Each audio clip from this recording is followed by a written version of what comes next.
Bonjour à tous, je me présente Maître Georges-David Benayoun, avocat au barreau de Paris, spécialisé en fiscalité. Alors, j'interviens sur les réseaux Expert Alia depuis un certain nombre d'années. Ça doit faire au moins 4-5 ans, Rachel. On a vu différents sujets, on a connu toutes les étapes liées à la résidence fiscale. Il se trouve que depuis les événements du mois d'octobre, comme le traduisent les chiffres de l'administration, on va dire de l'agence juive, j'ai un surplus de demandes concernant l'ALIA, mais j'ai aussi des sujets qui concernent la résidence fiscale. Donc, on va avec Rachel organiser sur janvier et février de nombreux webinaires parce qu'on a vraiment beaucoup de demandes avec des typologies de personnes qui évoluent beaucoup vers les familles, avec des jeunes enfants. Euh, et donc, on a des personnes qui souhaitent, pour certaines, partir très rapidement. Mais on a aussi un sujet que je vois qui est lié à ceux qui sont en Israël depuis un certain temps, qui sont destinés à faire des allers-retours et qui me disent, mais Georges David, je suis en France depuis le mois d'octobre, je vais pas pouvoir repartir, quid de ma problématique de résidence fiscale, euh, où je suis bloqué là-bas et je suis résident fiscal français, mais je suis en Israël. Et donc, c'est ce sujet que je voulais aborder aujourd'hui parce que c'est un vrai sujet qu'on a déjà vu un peu au moment du Covid, lorsqu'on a eu des personnes bloquées des deux côtés de la frontière, on va dire de la Méditerranée. Et là, c'est un sujet encore plus important. Donc, qu'est-ce qui se passe? Il faut savoir que lorsqu'on souhaite devenir résident fiscal israélien, souvent on va prendre le régime Oler Hadash et va se poser la problématique de la résidence fiscale. La résidence fiscale, elle est définie dans le droit interne français, puisqu'on part du principe que vous êtes résident fiscal français aujourd'hui ou que vous l'avez été, et donc on va aller regarder des critères qui sont celui du foyer d'habitation permanent, puis la durée du séjour et après le centre des intérêts économiques. Il se trouve que le premier critère ne pose pas tellement de problèmes, parce que le foyer d'habitation, soit on en a un seul dans un des deux pays, soit on a un foyer d'habitation dans les deux pays, et donc il va tout de suite être nécessaire d'aller regarder les autres critères. Typiquement, sur mes clients qui deviennent résidents fiscaux israéliens, on va dire qu'il y a très peu de personnes qui n'ont plus de résidence fiscale en France. Moi, je considère, et on voit passer vraiment beaucoup de dossiers au cabinet, que c'est inférieur à 20% de nos clients. Donc, le sujet qui va avoir est l'interprétation du deuxième élément, qui est celui de la durée de séjour, et puis du centre des intérêts économiques. Alors, néanmoins, là, je vous ai parlé de l'article 4 B du Code général des impôts, et on retrouve la même notion dans la convention fiscale entre la France et Israël, puisque la convention fiscale est écrite selon le modèle OCDE qui reprend les mêmes critères. Alors, ce qu'il faut juste souligner, mais ce ne sera pas l'élément le plus important aujourd'hui, c'est que on a une bataille entre l'administration fiscale et nous autres fiscalistes qui défendons des dossiers d'ALIA sur l'application de la convention fiscale, la prééminence de la convention fiscale par rapport à la définition du droit interne de l'article 4b.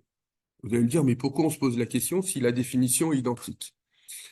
Parce que le droit interne français dit que si vous remplissez une des trois conditions, foyer d'habitation, centre des intérêts économiques, durée de séjour, vous êtes résident fiscal français. Tandis que dans le système conventionnel, on va regarder si vous remplissez un critère en Israël ou en France. Si vous avez uniquement un foyer d'habitation en Israël, ben, on ne va pas aller voir les autres critères, on considère que vous êtes résident fiscal israélien. Si vous avez un foyer d'habitation dans les deux pays, on va passer à la durée de séjour et après au centre des intérêts économiques. Donc, on a des conditions qui sont les mêmes, mais qui sont interprétées de manière différente. Et ce qui est intéressant, c'est que l'administration fiscale, depuis 2016, vient chercher les avocats fiscalistes en leur expliquant, mais vos clients qui n'ont que de la retraite ou majoritairement des dividendes ou des revenus de sources françaises sont résidents fiscaux français car nous ne reconnaissons pas le régime de l'ALIA.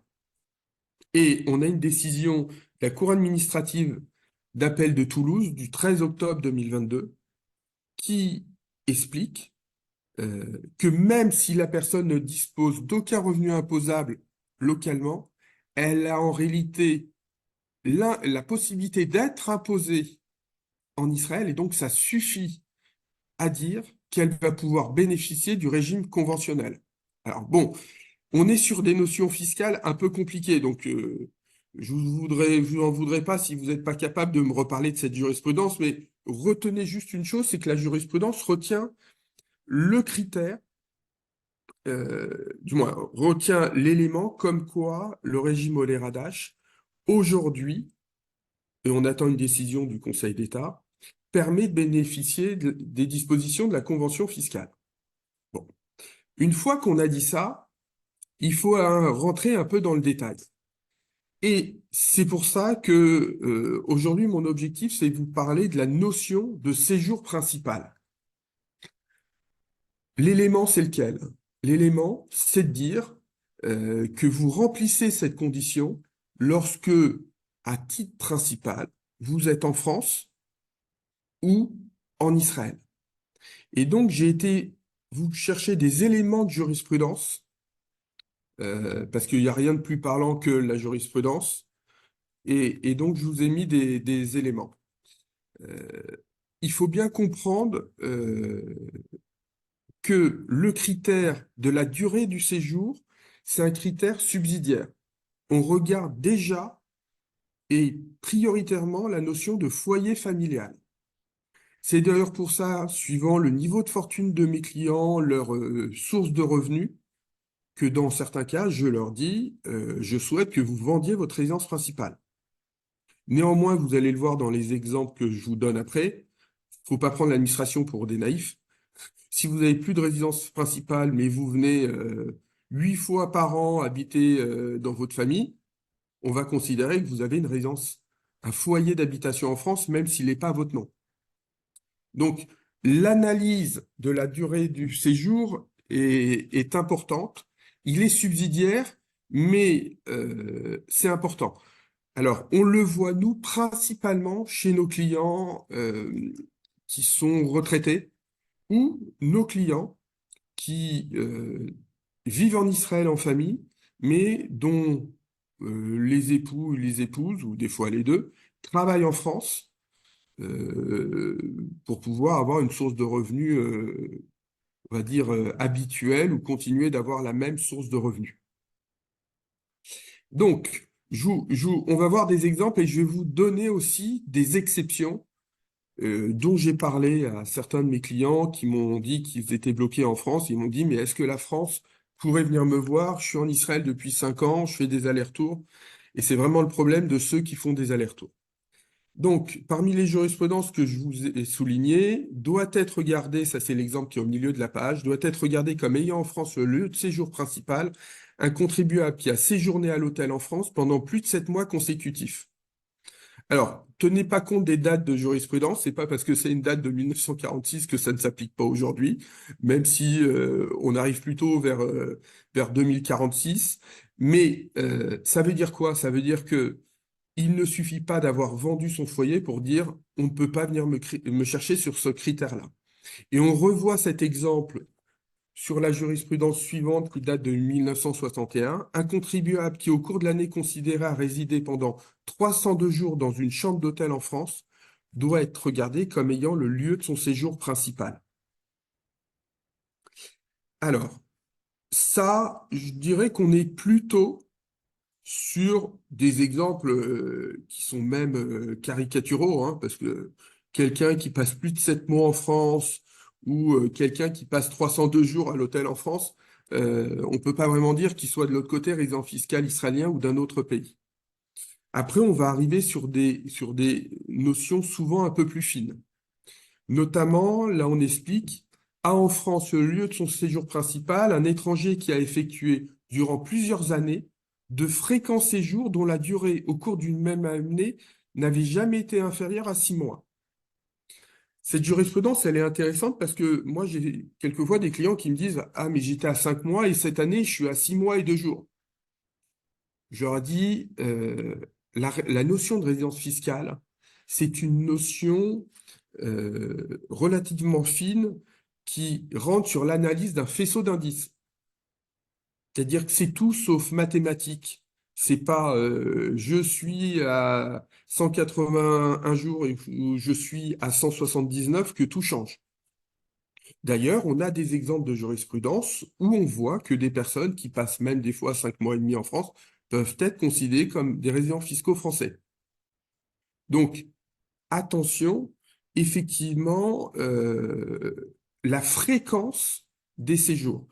Et cette jurisprudence, elle est importante parce que moi, mes clients, quand on les accompagne sur un départ de France, on les fait partir, par exemple, là, au mois de décembre, et dès le mois de février, ils vont me dire, ah oui, mais je ne sais pas combien de temps je vais passer. Et je leur explique, mais attention, l'administration, elle va venir vous voir. Si elle vient vous voir, ce qui est déjà très rare, elle va pas venir vous voir au bout d'un an. Elle va faire une analyse sur plusieurs années. C'est nettement plus facile pour elle. Donc, vous dites pas, tiens, je suis parti en décembre 2023, en janvier 2025, ils vont venir me voir au titre. Non, c'est pas comme ça que ça fonctionne. Autre exemple, mais c'est aussi pour montrer la subtilité du concept, c'est dans cette jurisprudence, un contribuable de nationalité iranienne doit être regardé comme ayant en France son domicile fiscal dès lors qu'il a le lieu de son séjour principal, ainsi que le démontre le fonctionnement de comptes bancaires et la disposition d'un appartement, outre le fait qu'il exerce une activité professionnelle en tant que principal animateur d'une société. Alors ça, c'est important, c'est que la durée de séjour, ce n'est pas que du temps passé en France. Alors, moi, j'ai une jurisprudence comme ça où un de mes clients, en réalité, était principalement en Israël, sauf que dans sa société, lorsqu'il a été contrôlé, l'administration fiscale lui dit, ben non, ben on voit des chèques signés tous les jours. Parce que comme il voulait avoir la main et simplifier le travail de ses équipes comptables, ce qu'il avait fait, avant de partir à chaque fois, il signait 30 chèques, et puis au fur et à mesure, sa comptable les utilisait. Donc c'est plutôt le mauvais fonctionnement. On a beaucoup ramé pour renverser la charge de la preuve. Et sur l'appartement, à l'époque, c'est ce qu'on regardait, la notion d'appartement, la consommation électrique. Aujourd'hui, c'est beaucoup plus simple. L'administration regarde les cartes bancaires, c'est un marqueur très fort, et puis la téléphonie. On continue dans nos exemples. Ah ben ça, c'est le même. Ne peut être regardé comme ayant en France le lieu de son séjour principal un étranger qui n'a effectué en France où il résidait à l'hôtel que des séjours n'excédant pas 65 à 70 jours par an. Les cas particuliers, la durée de séjour de plus de 6 mois constitue pas, c'est ce que je viens de vous expliquer, un critère absolu. C'est-à-dire que on n'a pas de caractère automatique et on a la jurisprudence Guérin. Une personne installée au Paraguay en 1979 qui s'est mariée et qui était non résident et qui était établi dans ce pays euh, et qui avait une durée de séjour de 161 jours en 1993, du fait de la maladie, bah, il est resté en France. Et l'administration et les tribunaux, pas l'administration, mais les tribunaux ont considéré que ce sont des circonstances exceptionnelles. Et lorsque des clients m'ont appelé pour me dire, mais avec la guerre, c'est compliqué de revenir, je ne souhaite pas, je ne peux pas, et donc je vais avoir un décalage, je, je leur expliquais que c'est ça la jurisprudence qui nous importe. C'est celle-ci qu'on a vue notamment, qu'on a dû invoquer vis-à-vis de l'administration fiscale au moment du Covid. C'est-à-dire qu'on est sur des circonstances exceptionnelles qui font que la personne ne peut pas revenir en Israël, et pour autant, on ne va pas considérer qu'elle est résidente fiscale française. Alors après, on va quand même prendre des pincettes, parce que, ayant beaucoup de clients résidents fiscaux israéliens, quand certains sont venus me voir, euh, ça doit être fin 2022, en m'expliquant qu'à cause du Covid, ils ne sont pas retournés en Israël depuis 1 an et demi, j'aurais dit, je veux bien, mais le Covid, il a un peu bon dos. C'est-à-dire que il ne faut pas non plus abuser de ces concepts-là. La guerre a, et on espère, une durée limitée. Le Covid a eu une durée limitée après les frontières ont été ouvertes. Donc, à partir du moment où les frontières sont ouvertes, les personnes doivent être capables de, de voyager. Alors, moi, j'ai eu comme ça un client qui était résident fiscal africain, qui a un malaise un jour et se retrouve à l'Hôtel-Dieu où il fait des examens et il se trouve il trouve une tumeur et il le garde pendant 9 mois. Et ce qui l'inquiétait, c'était moins la tumeur que sa résidence fiscale. Donc je lui ai rassuré. Et en plus, il s'en est bien sorti derrière. Mais voilà, on a, encore une fois, il peut avoir des circonstances qui font que c'est pas parce qu'on a passé plus de temps. Mais faut pas non plus essayer de refaire l'histoire. On est dans du droit, dans de l'application de textes. Donc, on n'est effectivement pas censé passer beaucoup plus de temps en France. Ce qui m'intéresse aussi sur les trois jurisprudences-là qu'on va voir, euh, il y a des exemples. Ce qui m'intéresse, c'est quoi? C'est euh, souvent, on me dit, oui, euh, j'ai passé 5 mois en France. Sauf que quand j'analyse la situation, je me rends compte qu'ils ont passé 5 mois en France, 4 mois en Israël et 3 mois aux États-Unis. Et ça, c'est pas bon. C'est un autre élément, une autre interprétation du critère. C'est-à-dire que on va aussi, que lorsqu'on regarde la durée du séjour, on fait un comparable en regardant qu'est-ce qu'on a en termes de durée la plus importante dans un pays.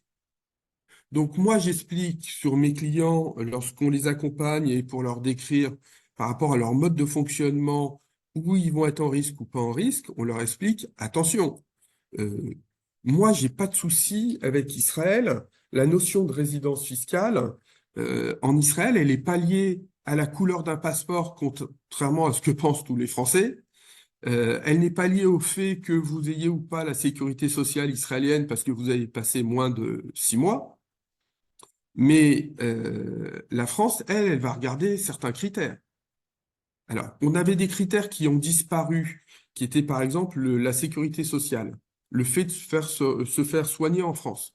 Ça a disparu parce que depuis 2019, les non-résidents peuvent se faire soigner en France. À partir du moment où ils sont retraités et qu'ils ont cotisé depuis au moins 15 ans.